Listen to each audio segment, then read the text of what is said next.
아버지 시오 티가 마대 갈래데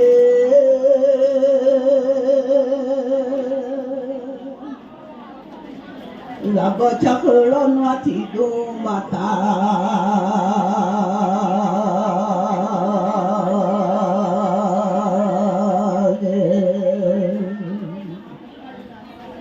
lại là nó nhà thơ là ba đồ giờ lẽ nó nhà người là ba lo cho liệu lo gần cho nó nhà nhà gạo bạch chưa mình sẽ lối thế lo nó rồi cha mình thế lo cho mình vô đi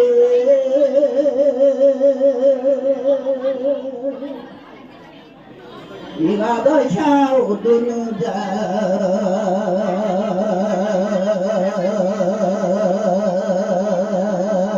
cho nó nhà mình ra lo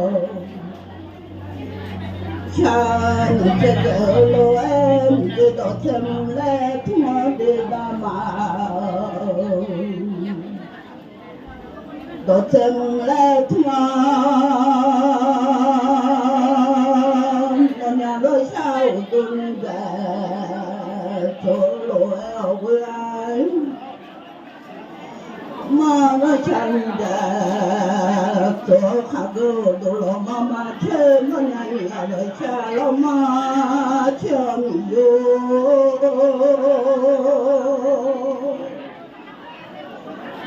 một thời chưa nhau được lo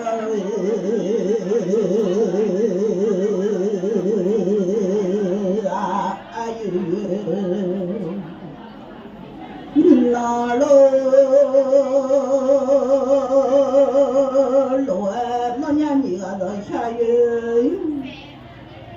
nó lo liệu là cho nó nhà nhà là cho sẽ làm nó nhà nhà mong là bố đi thì cả mà từ ngày nó nhà nhà đời cha nuôi cho bà từ ngày nó nhà đời cha nhà cho bà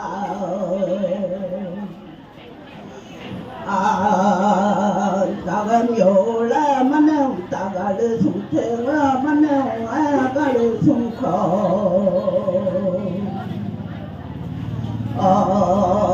rồi thì sao bị là biểu là nó nhà nhà rồi cha lên nó sao bị vô đi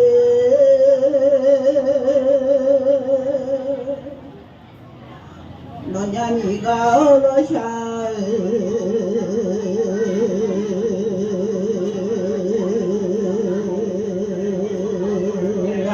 cho bà ta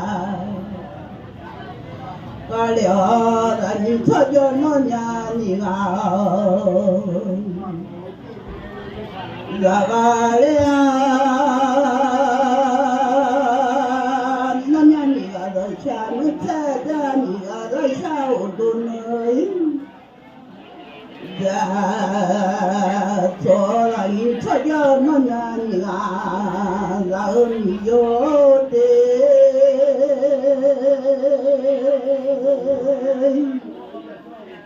là nhìn cho nó nhà nhà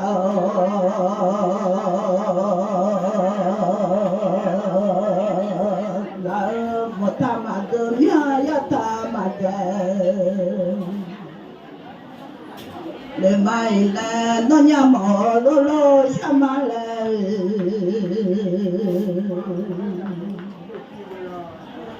nó nhà nhà mỏ lo sao nó nhà nhiều nào lo cho mày là mà bố ra phá bố mà là bố ra đi đến cái ta mà đôi cho mi thế ta mà đôi ta giờ phải 또 제자마다 매보 사가래 nó vô phải đầu đồ nó thế là nhà là nó nuôi heo đồ nó mưa thế lo vô đây lo đồ nó thế là nhà là mình tự ta mà đồ đồ mình tự ta mà đồ sao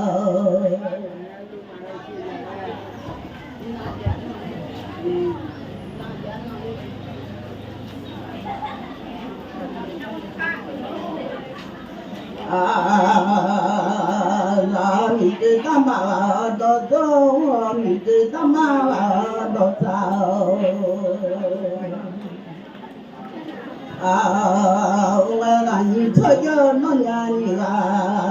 ra mi vô đi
nhìn thật cho nó đủ phải là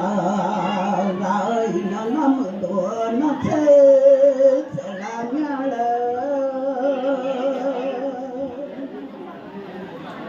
vì nó thua nó mưa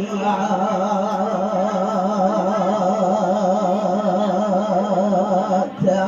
cô lo lêu lo thì cô ra đây là nó rồi thằng na thiên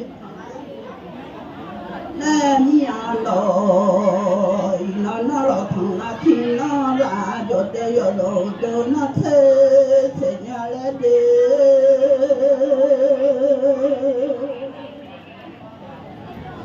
giờ rồi lêu tôi nó mưa